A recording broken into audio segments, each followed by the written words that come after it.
After being repudiated by the Kui clan of Qinghe, I became the laughingstock of the entire capital. My father found me a disgrace, wishing I would sicken and die. In the bitter cold of the 12th lunar month, my stepmother, harsh and cruel, punished me to kneel in the snow. A high fever raged within me, unrelenting. It was then that the lame young master of the Zhou clan, known throughout the city as the Smiling Yama, passed by, desperate and at the end of my rope. I clung to the hem of his robe and asked, trembling, "Will you marry me?" He glanced at me, lazily. He held out his hand, pulling me out of the mire. That was his answer. The entrance to the girls' academy was bustling with people, yet I was openly turned away, forbidden to enter. Even half a month earlier, I had still been the capital's premier talented young lady, the top student at the academy. But I had been repudiated by the legitimate eldest son of the Kui clan of Qinghe himself, who had personally delivered the letter of repudiation. I had done nothing wrong, I simply failed to please him, that was all. Yet this was only the beginning. I no longer received a single invitation to any noble ladies' banquets. The capital's noble daughters feared being associated with me in the slightest. My father was ashamed to let me leave the mansion, hoping I would waste away and die at home. Even the girls' academy, which had once taken pride in me, struck my name from its rolls. The academy's supervisor stood on the steps, her voice cold and unyielding as she repeated, "Any woman who has been repudiated shall not re-enter the academy. Miss Jiang, please leave." The Great Wei Girls' Academy was strict. Never before had a student been repudiated after enrollment. I was the first. Mockery and murmurs surrounded me. If I had been repudiated like this, I would have hanged myself with a white silk sash long ago. How dare she show her face here repeatedly? If she hadn't lacked virtue or talent, how could the Kui clan have come in person to break the engagement? Who knows how much of her past talent was real, and how much was pretense? I stood in the wind, so thin I seemed ready to be blown over at any moment. The supervisor ordered my belongings at the academy to be returned to me in full, from start to finish. I was not allowed to set foot inside the institution. It was not until the last item, a green silk chain, was handed to me that I spoke, pressing my lips together. I took it, my face as pale as paper, and asked, "Master, what did I do wrong?" The supervisor had once taught me Qin, and had always been one of the masters who most admired my talent and diligence. She looked at me for a long time. Suddenly, her rigid face trembled slightly, and she said, "You did nothing wrong. It is simply that the world has always been harsh on women." Tears nearly spilled from my eyes. I had known since childhood that I would marry the legitimate eldest son of the Kui clan of Qinghe. This was the last protection left to me by my late mother. Even though my father disliked me and my stepmother was cruel, I had a foundation to stand on. For the Kui clan's sake alone, they would not dare to mistreat me further. The Kui clan of Qinghe was a true noble family of centuries standing. Their legitimate eldest son, Kui Jiao, was as brilliant as the sun and moon, unorthodox and exceptionally outstanding. I knew that becoming the mistress of the Kui clan would be extremely difficult, no room for sloth or complacency. I had enrolled in the girls' academy and become the undisputed talented young lady of the capital. I could manage household finances, and never made a mistake at any banquet, large or small. I had spent countless days and nights perfecting Qin, Qi, Shu, Hua, the four arts of a noble lady, as well as virtue, speech, demeanor, and needlework. Finally, I had gained the Kui clan's approval. The Kui clan's grand old lady had personally come to see me, nodding her acquiescence to the marriage. But I had never imagined that Kui Jiao had never intended to marry me. He said, "Miss Jiang, I do not wish to marry a woman who is no different from all the other women of the Kui clan." You see, in his eyes, I was just such a rigid, decadent noble young lady indistinguishable from any other. I had wanted to be the mistress of the Kui clan, but I had never thought that all Kui Jiao wanted was a wife he loved. I had been striving in the wrong direction all along. This ending was no accident. But Kui Jiao, what of all the years I loved you? The moment I received the Kui clan's letter of repudiation, I knew my life was over. No man would dare marry a woman repudiated by the Kui clan. After returning from the academy, I fell ill with a fever, my consciousness muddled. I dreamed of my mother's final moments. She had lingered on her sickbed for 3 years. My father had long since taken a new wife and had never once come to see her, not even in her last moments. When only I held her hand, the room was cold and desolate. She made me memorize her words, one by one. Your father is fickle. Your stepmother will surely mistreat you. You must plan for yourself in all things, enter the girls' academy, learn virtue and skills, and understand reason, endure a little longer, marry into the Kui clan, and everything will be better, endure a little longer, and it will be over. But mother, you never told me what to do if Kui Jiao refused to marry me. On the 3rd day of my fever, the old nanny still could not get a token from my stepmother to summon a doctor. My father forbade anyone from treating me, and forbade me from sending word to the outside. Following my father's orders, my stepmother made me kneel in the snow every night to reflect on my mistakes. Without treatment, my condition grew worse by the day. On the 5th day, even my fingertips burned. When I coughed, blood came up. It dawned on me belatedly. My father wanted me to die of illness. The Jiang clan had no use for a repudiated daughter that day. Distinguished guests came to the mansion. Lanterns blazed brightly. The stewards had begun preparations 3 days earlier, and faint music drifted through the air. Snow fell heavily from the sky. I alternated between chills and fever, burning so intensely I could barely think. The snowy night was quiet, lit only by a few lonely lanterns, until the sound of footsteps crunching through snow echoed. A crimson official robe fell before my eyes. The lame young master of the Zhu clan, the smiling Yama, stood before me, looking down at me. Instinctively, I grabbed the hem of his robe, as if clutching a lifeline. My throat tightened, and I spoke, abrupt and desperate, through tears. I asked, "Will you marry me? I can paint the finest paintings, I can manage your mansion. I only have a bad reputation." His attendant stood frozen, silent as cicadas in winter. He knelt down and studied me for a moment. The light from the lanterns hanging on the corridor spilled over his face, making him seem surprisingly warm, nothing like the ruthless, cold man he was known to be. Zhu Gutting held out his hand, lazy and unhurried, pulling me out of the mire. That was his answer. I had never imagined I would ever be involved with Zhu Gutang. I was a secluded noble young lady, he was a close minister of the emperor. A hungry wolf in the court, everyone feared and loathed his cruel methods. Zhu Gutang's reputation was as bad as it could get, but he had saved my life. I looked down at my hand, my palm still seeming to burn. I did not understand where I had found the courage to clutch his robe that day. I had just recovered from my illness when my father summoned me to the front hall. The last time I had been there was when the Kui clan had come to repudiate the marriage.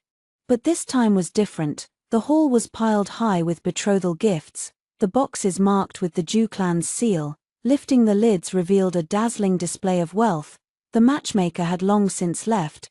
My father sat on the upper seat, his face dark with anger. As soon as I entered, a teacup came crashing toward me, shattering less than an inch from my side. "How dare you entice Zhu Gutang? He is ruthless, with countless political enemies. Do you want to kill our entire family?" First repudiated, then carrying on a secret liaison. I have lived a life of integrity. How could I have raised such a daughter? He will come to the mansion later. You will personally refuse this marriage to his face. The hem of my skirt was soaked with tea. I spoke softly. "May I ask, Father, how should I refuse Zhu Gutang?" My stepmother, sitting beside him, took up the words. She had once been only a concubine, rising to the position of legal wife only after slowly wearing my mother down to death. Over the past 10 years, she had given birth to a son and a daughter, living a smooth and prosperous life. Only I remembered the way my mother's eyes had remained open even in death. She smiled softly, feigning kindness. "That's easy. I have a nephew from my maiden family, an upright man, and he does not disdain repudiated women. When Censor Zhu arrives, you will tell him that you are already betrothed to my nephew. It will be a way out for you." The maid beside me looked up in disbelief. Everyone in the mansion knew the main wife's nephew was over 30, and extremely ugly. How could such a man be worthy of the legitimate eldest young lady of the Jiang clan? My father remained silent, acquiescing. Amidst this absurdity, I felt an unexpected calm. I could not help but wonder, for more than 10 years. I had never disobeyed my father, endured my stepmother's cruelty, and was renowned for my filial piety. Where had I gone wrong? How had I fallen to such a state? But events unfolded differently from everyone's expectations. Ju Gutang had known my father intended to refuse the marriage, so he had brought a gift. According to the servants who attended the front hall, Ju Gutang had smiled slowly at the time, opening the gift in front of my father and stepmother. Inside was the bloody tongue of my stepmother's nephew. He said, "This man actually dared to loudly proclaim that he would marry the eldest young lady of the Jiang clan, Jiang Zhaoxue. How absurd! Slander and ridicule, according to the laws of Great Wei, are punishable by tongue-cutting. Jiang Zhaoxue is my, Ju Gutang's, unmarried wife. Anyone who touches her is opposing me. Grand Tutor Jiang, do you agree?" Even though my father had navigated the official world for many years, he had never witnessed such brutal, unflinching cruelty. My stepmother fainted on the spot. When she woke, she could not stop vomiting. After leaving the front hall, Ju Gutang came to find me. I was painting, a long silk scroll spread out on the desk. Ju Gutang stood by the window, casually placing a hairpin on the table, adorned with pearl flowers and kingfisher feathers. It was a hairpin I had last seen at a palace banquet. Worn by the noble concubine, tribute from the southern kingdoms, extremely precious. I pressed my lips together, hesitating for a long time. My hand, holding the brush, tightened and loosened repeatedly. I looked at Ju Gutang earnestly. "I have been repudiated." These simple 5 words stuck in my throat. I had lived my life with caution, making only this one mistake, yet it was enough to be fatal. Enough to make me never hold my head high again. Ju Gutang laughed. His gaze deep and dark.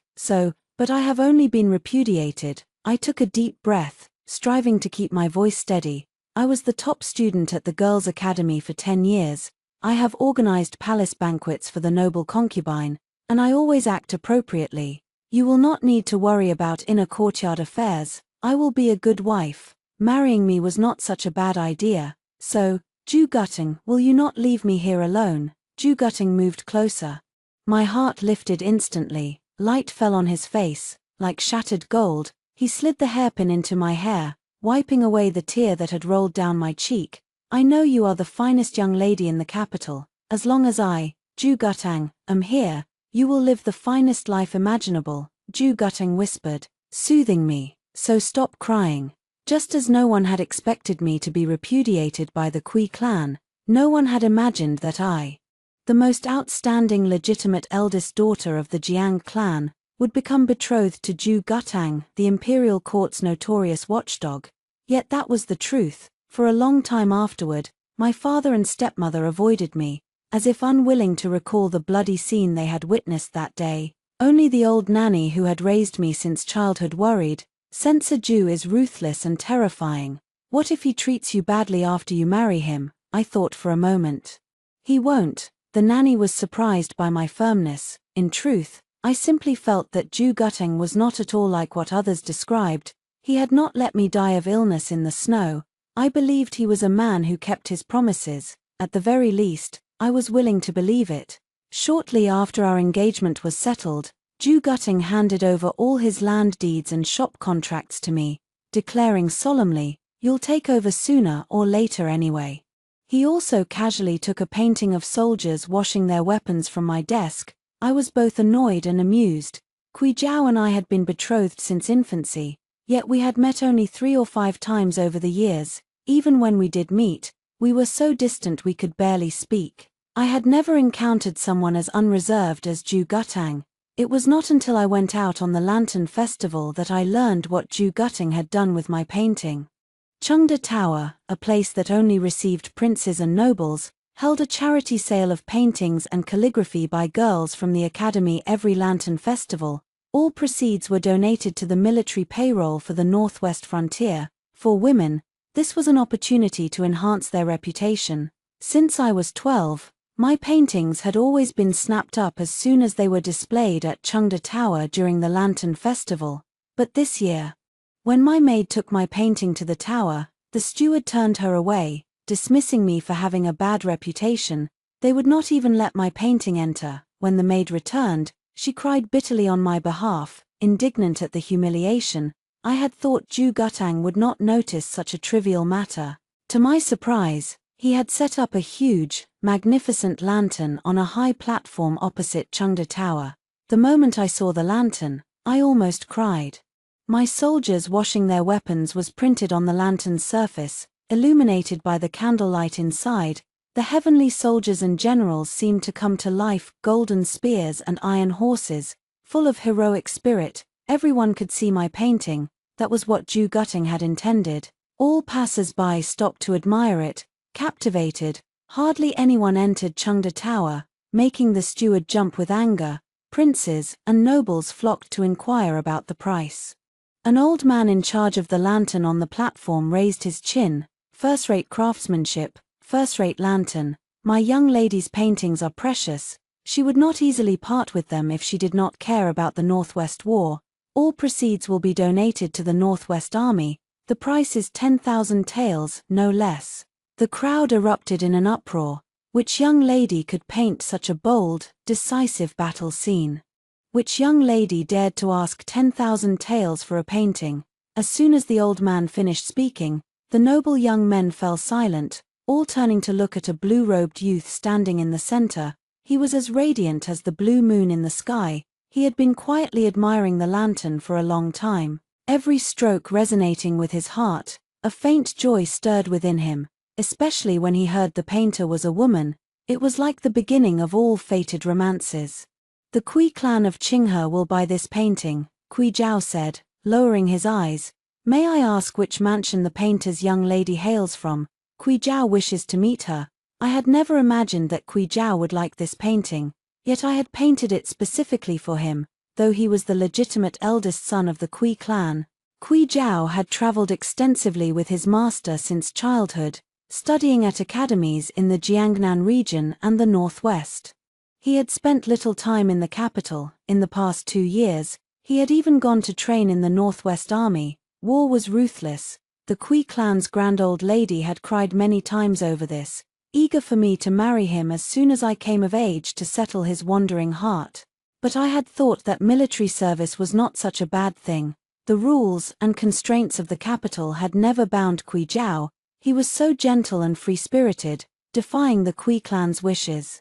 I had spent months completing the soldiers washing their weapons painting, praying for his early triumph like a heavenly soldier, and for his wishes to be fulfilled. I had never expected that his letter of repudiation would arrive before I could give it to him, yet after all the twists and turns, the painting had finally found its way to him. The old man on the platform had already pointed me out to Kui Jiao. Fortunately, I was wearing a veil. I turned and hurried away with my maid. Now, what was the point of meeting? It would only bring trouble to both of us. I had just stepped onto a stone bridge when Kui Jiao called out to me from behind. I hesitated to turn around.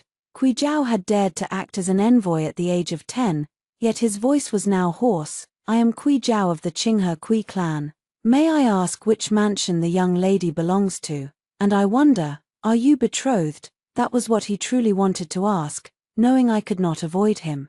I finally turned around. At that moment, a peddler carrying lanterns passed by, and the corner of his lantern accidentally caught my veil. Pulling it off, on the east wind, 1,000 trees of lanterns bloom, further blown, stars fall like rain. In that instant, I saw the admiration in Kui Jiao's eyes turn to shock as the bright lanterns passed by. I tucked my hands into my sleeves and said softly, "Young Master Kui, long time no see." Kui Jiao had always hated constraints more than anything. He had never imagined that fate would play such a cruel joke on him. He could never have guessed that the painting that had struck him at first sight was the work of his former fiancée, the one he had repudiated. He fell silent for a moment, then said, "I heard that the Girls' Academy has always displayed paintings at Chengda Tower. There seems to be a change this year." I looked at him quietly. "It is not a change for the Academy. But for me, since being repudiated, I have been barred from the Academy and my paintings from Chengda Tower. I had no choice but to resort to this." Kui Jiao suddenly looked up, disbelief written all over his face. Having traveled the world since childhood, He had never realized that a single letter of repudiation from him in the capital could cut off all my paths. I struggled to hold back my tears. The betrothal from infancy was never your wish, I understand that. A woman like me is not to your liking, I know that. But Kui Jiao, have you ever thought about what I should do? They said the sons of the Kui clan cared for the world, achieving countless meritorious deeds, yet he had never pitied me. I walked along the canal, where tourists released lanterns to drift with the current. The bright lanterns dazzled my eyes, and the fragrance of carriages filled the road. It was only later that I realized everyone was avoiding me. Glancing back, I saw that Zhu Guteng had been following me at a distance all along. Behind me, the lights were dim and flickering. He was still wearing his crimson official robe. No wonder everyone had taken a detour. I stopped in my tracks. Zhu Guteng smiled faintly. I didn't think you'd notice me so soon. My maid was already so scared she could barely walk. According to rumors, whenever Zhu Guteng smiled like this, death was not far away, yet I walked slowly toward him, looking up. Thank you. 2 simple words. Thank you for rescuing me from suffering, sparing me from countless hardships. I still dared only to pull the hem of his robe. Zhu Guteng glanced down, then held out his hand, his large palm completely enclosing mine. He said lazily, Jiang Zhaoxue, from now on. Hold here. Also, a thank you is not enough for me. Zhu Gutang's soldiers washing their weapons lantern became the talk of the capital for the next month. Even the Duke of Wei, a veteran of countless battles, praised the painting repeatedly. The talent of the Jiang clan's young lady spread throughout the capital once more. I even received an invitation to a banquet hosted by Princess Jialo. The princess held an exalted position. She had founded the Girls' Academy in her youth. Now a widow for many years, she had unexpectedly decided to hold a banquet again. All the noble ladies invited by Princess Jialo came from the top families in the capital. Yet I hesitated to go. I feared they would use my repudiation to humiliate me again. Zhu Guteng closed the file in his hand. Leaning against the window of the restaurant, he gazed at the gurgling river below. In recent days, I had been helping Zhu Guteng manage his shops. Often coming here to review account books. When Zhu Guteng was not on duty, he would join me, listening to the wind rustle the willows. It was a peaceful life. I still held the princess's invitation. Torn, Zhu Guteng looked up. In this life, not everything can be perfect. Who hasn't had regrets? The repudiation was not your fault, Jiang Zhaoxue. There are things I can help you with, but there are others you must face alone. For some reason, his words felt familiar. But he was right. Sooner or later, I would have to return to the circle of noble ladies in the capital. Outside the window, the world was bustling. Only Zhu Guteng stood by the window, the knife in his sleeve sheathed. He looked at me steadily. Go without fear. This censor will have your back. The princess's banquet was a flower feast, held on Chiwu Mountain, 100 li outside the capital. But a pot of rare peonies I had carefully raised was deliberately smashed by my stepmother a few days before I left. When I arrived, all I saw were shards of the pot scattered across the ground. My stepmother stood nearby, her nail polish redder than the flowers. The on-duty maid was careless and broke the young lady's flowers. She deserves to die. A maid knelt on the ground, wrongfully accused and weeping. I understood. My stepmother did not want me to attend the princess's flower feast and hoped to send my stepsister in my place. In the past, to maintain my reputation for filial piety and propriety, I would have endured in silence, but now, I refused to tolerate it any longer. I reached out and pushed my stepmother, just as she had made me kneel in the snow. She stumbled and fell onto the shards of the flower pot. Her entire hand was pierced, bleeding profusely. She looked up in disbelief. Was this really Jiang Zhaoxue, the most respectful and sensible daughter of the Jiang clan?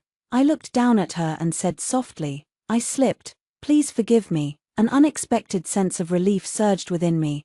I should have done this long ago, but I still needed a suitable flower to bring to the feast. It was freezing cold, and even ordinary flowers were hard to find in the capital, let alone such a rare one. I sent a message to Zhu Gutang, but did not hold out hope. He was so busy with official matters, how could he have time for such a trivial thing?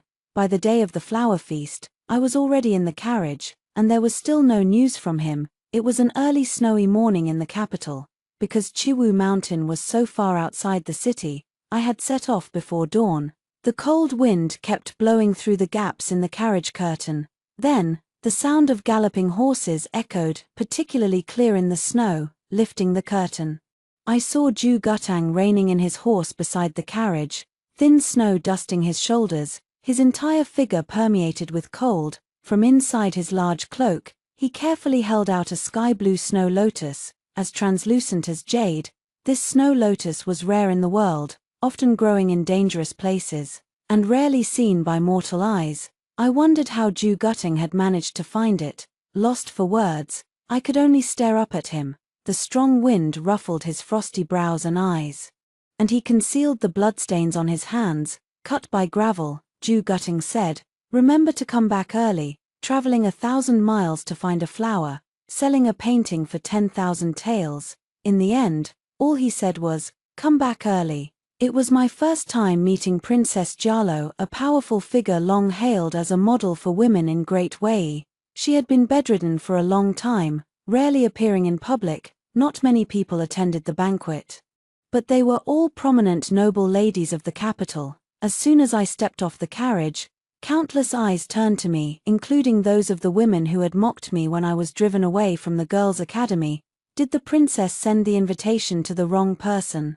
How could she invite someone who's been repudiated? What a magnificent soldiers washing their weapons lantern at the Lantern Festival. Some people still love seeking attention as much as they did at the academy. Keep your voice down. She immediately latched onto Ju Gutang afterward. A repudiated woman and a lame young master, they're quite a match.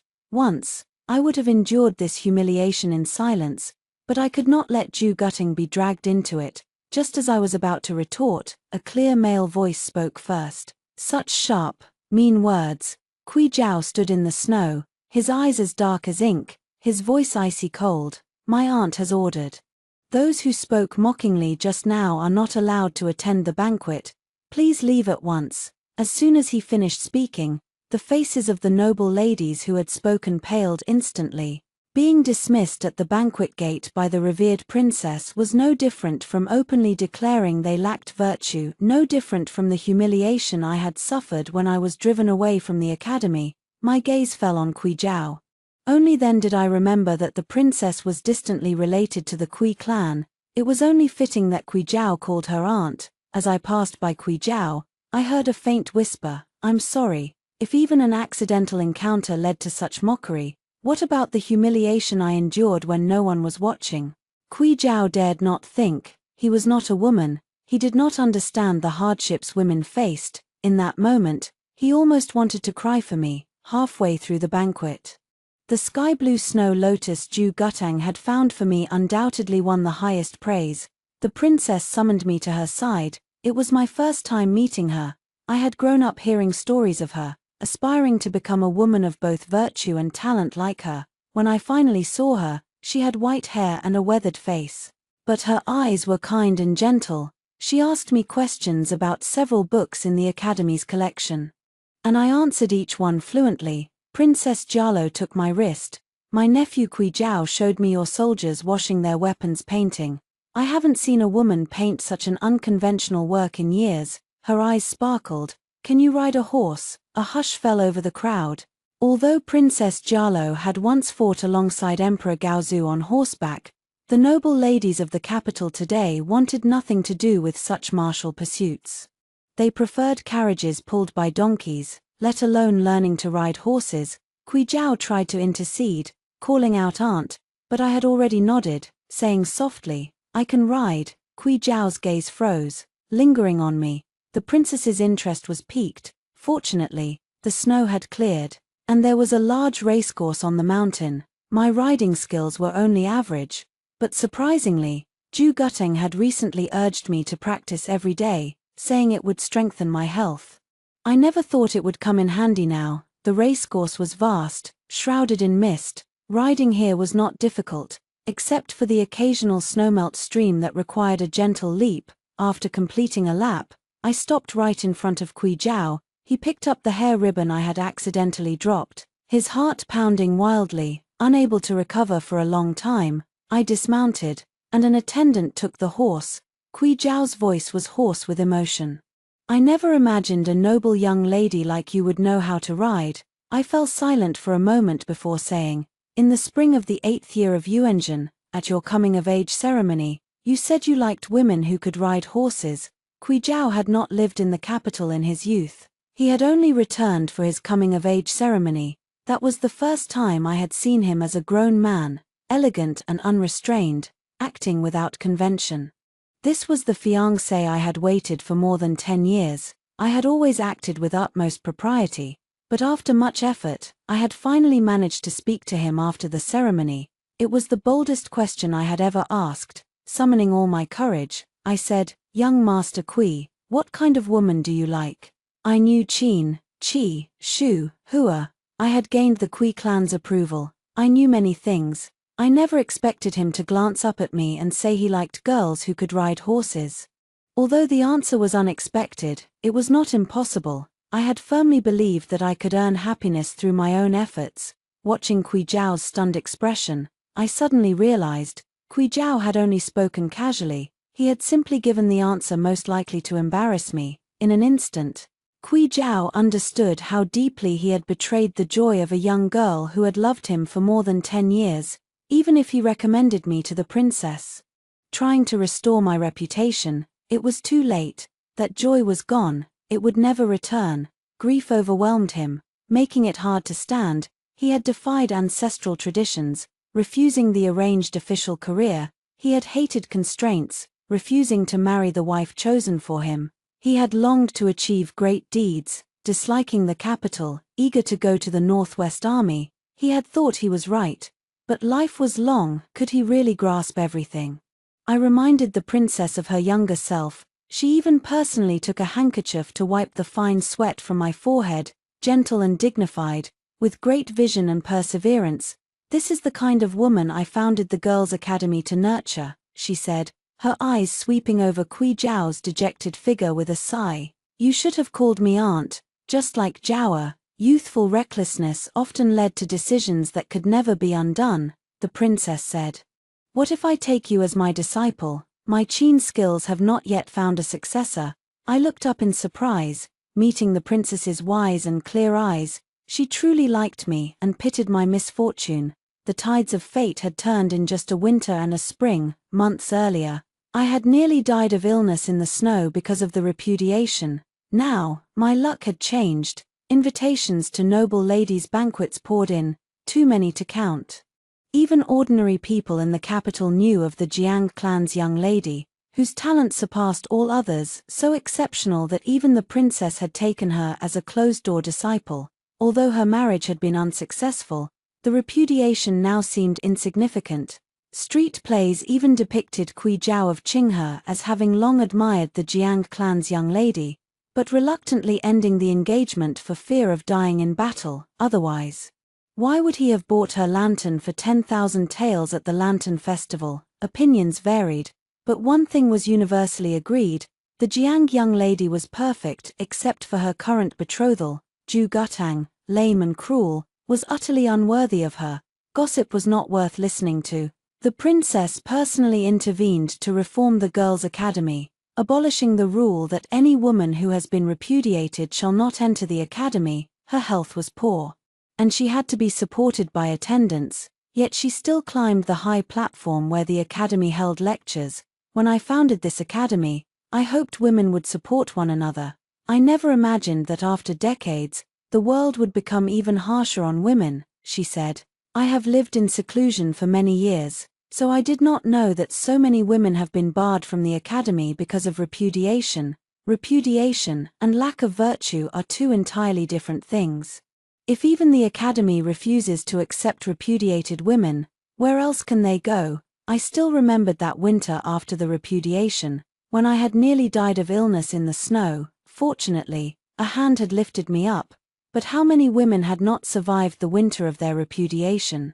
I waited for the academy's graduation ceremony in early summer. Originally, after the ceremony, the date of my marriage to Kui Zhao would have been set. No one could have predicted that I would marry Zhu Gutang instead, yet in recent days, I rarely saw him. Zhu Guting seemed to be busy with a smuggling case in Jiangnan. I could not see him during my free time. The few chance encounters were on the street, where he galloped past, his crimson official robe fluttering like a butterfly. I would stop by the roadside as he raced by, never glancing sideways, never looking back, as if we were strangers passing by, as we had been long ago. Zhu Guting had grown thinner. I heard it was a major case. He would leave the capital soon, with no certainty of his return.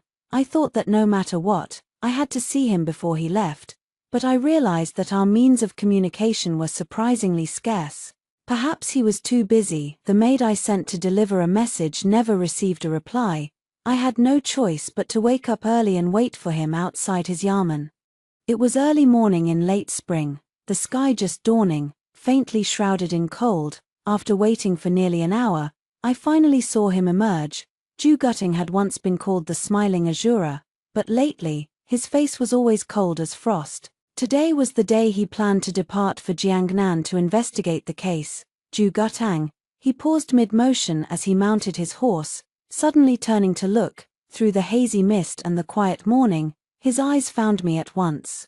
I went to the carriage to fetch the travel bag I had prepared for him. When I turned back, I saw Zhu Guting striding toward me. He rarely walked in front of me. In his youth, Zhu Guting had contracted a serious illness. However, his family fortune had declined, and they had mistakenly hired an incompetent doctor, leaving him with a permanent limp in his left leg.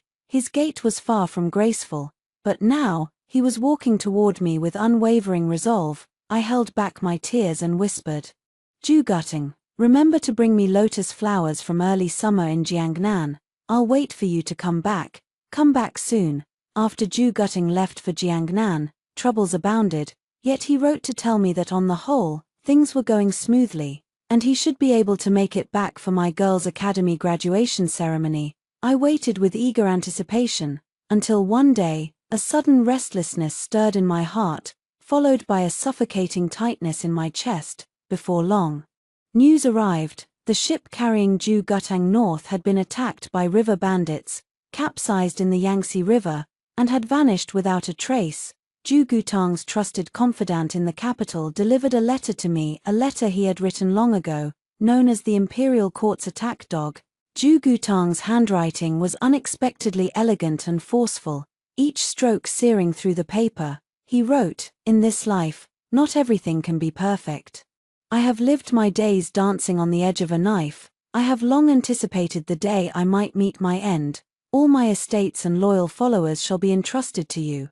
I hereby annul our marriage contract. You need not keep your chastity for me. I hope you will find a husband who truly suits you, and live the rest of your life free of regret." Those few lines must have been revised countless times before he finally put pen to paper. Candle wax had dripped and stained the page. He had restored my reputation in the capital, urged me to practice horseback riding until I caught the princess's eye, and left me his estate as a safeguard for the years to come. Zhu Guting had already planned every possible way out for me. His confidant said, "Does the young lady still remember the words you spoke to the young master by Tianmen Mountain years ago? Back then, he was bullied and pushed around by his classmates because of his limp, and you happened to pass by. You told him, 'In this life, not everything can be perfect. Even with a limp, when you stand tall, you are still an upright and honorable man.'" That sentence was the backbone that supported the young master for the next 10 years. A sudden downpour of spring rain began outside, splashing against the window. Only then did I realize that tears had long been streaming down my face. He hoped I would find a good husband and live a smooth life. But, Zhu Guting, what about you? What will become of you? At the Girls' Academy graduation ceremony, I performed a blessing dance. Even the Empress herself praised it, telling me to practice hard so I could dance it again at the year-end sacrificial ceremony. News of Zhu Guting's death spread like wildfire through the capital. Yet thanks to the accolades from the Empress and the Princess, even though this betrothal had also ended in tragedy, matchmakers flocked to my door in droves, nearly wearing down the threshold of the Jiang mansion. Even the Kui clan sent someone. They had come to propose marriage on behalf of Kui Zhao. This time, the matchmaker was none other than the Dowager Duchess of the Duke's mansion, a woman of immense status. My father's face split into a grin that never faded, but I refused. As I was leaving the mansion, Kui Jiao called out to me. By autumn, he would be leaving for the northwest, just as he had always wished to be unshackled and free.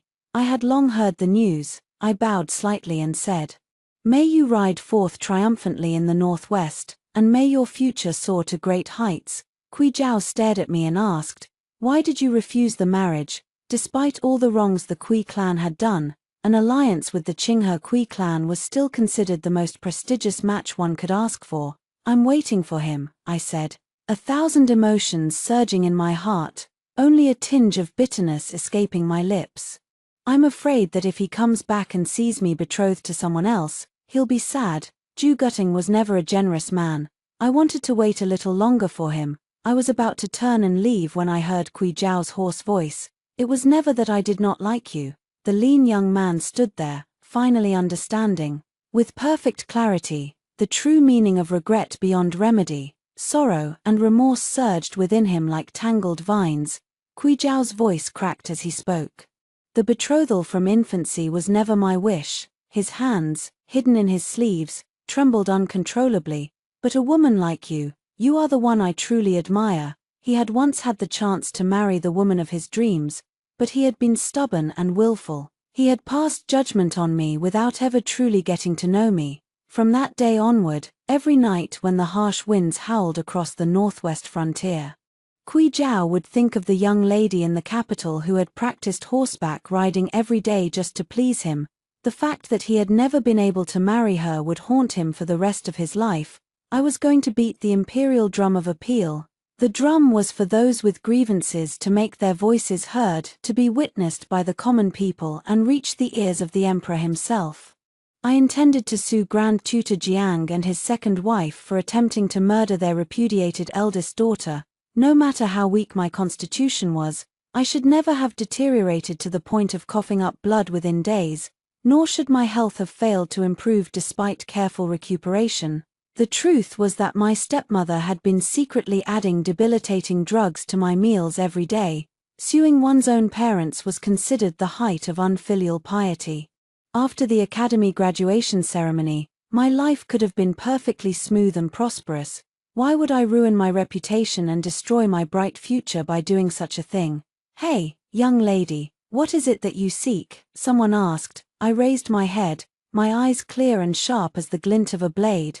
"I want to say that I refuse to accept this fate. I want to seek justice for myself. Nothing more, nothing less." The case was unprecedented. On the day of the trial, even the Empress and Princess Jialo were in attendance, along with a huge crowd of common people. My father had been a civil official all his life, dragged forward by his sniveling second wife. He had never been so humiliated. He pointed at me, his face livid with rage, and shouted, "The Jiang family should never have given birth to a daughter like you." I did not lower my head. Instead, I met his gaze calmly. Witnesses were not hard to find. The maids and servants of the mansion all came forward to testify on my behalf. On that snowy day in the first lunar month, the madam ordered the young lady to kneel in the courtyard, forbidding her to return to her room until midnight. When I went to fetch her, the snow on her shoulders was already an inch thick. The young lady was burning with such a high fever, but the master refused to let a doctor see her. He only thought she was a disgrace. I heard the master and madam saying that once the young lady died, they could seize the dowry left to her by her late mother. People from the madam's household were always sneaking around, adding things to the young lady's food and drink. The onlookers all wore expressions of disgust and contempt. My father's face turned bright red with anger. He let out a cold laugh and said, "These are nothing but the words of maids and servants, hardly worth listening to." The only thing missing was material evidence. My stepmother had long since hidden the incriminating drugs. Just as the trial reached an impasse, I heard the familiar jingle of a sword at someone's waist. I froze where I stood, overcome by a sudden shyness, like a traveler returning home after a long absence, afraid to look back. Then Zhu Gutang's voice rang out as he handed a small pouch of medicine to the bailiff. "Here is the material evidence." A gasp of shock rippled through the crowd. Shock at a father's cruelty toward his own daughter, and shock at the sudden reappearance of Zhu Gutang. who had been rumored to have died at the hands of river bandits, Princess Giallo had remained silent until this point, but now, with irrefutable evidence before her, she slammed her palm down on the table in fury and exclaimed, "A Grand Tutor of the imperial court, how could he be so petty and malicious? He is utterly unworthy of his position." The Empress frowned deeply, after a long pause. She spoke with imperial grace, "Miss Jiang, it seems you must be the one to dance the blessing dance at the year-end ceremony, to have cheated death and come through such a trial. If you are not a fortunate woman, then who is?" Her words all but sealed the verdict. Many of the onlookers that day were women, who could all empathize deeply with my plight. Public anger boiled over. The presiding official's forehead was covered in sweat. He repeatedly sought instructions from those seated above him before finally announcing his decision. Grand Tutor Jiang and his second wife, Zhong, are guilty of attempting to murder their eldest daughter. Their conduct is incompatible with their status. They are hereby dismissed from their positions and placed under arrest to await further judgment. I had never dared to hope for such a favorable outcome. The tension that had been coiled in my chest finally released, and I nearly collapsed. But a hand reached out to steady me. It was Zhu Gutang's hand. I did not know how he had escaped the river bandits, nor how he had obtained the material evidence for me. All I saw was his travel-worn face, etched with exhaustion, yet his eyes still held that same lazy warmth they had carried that snowy night. I stared at him in a daze, afraid that he would vanish before my eyes. He held out his hand to me and said, stand up from the snow and cold of that night. Stand up from the constraints of a rigid and unforgiving world." Joy and tears welled up in my heart, mingling together. I took his hand, and from that day onward, we would never be parted again. After all, there once was a man named Gutang who had come like a ray of light to shine upon the snow.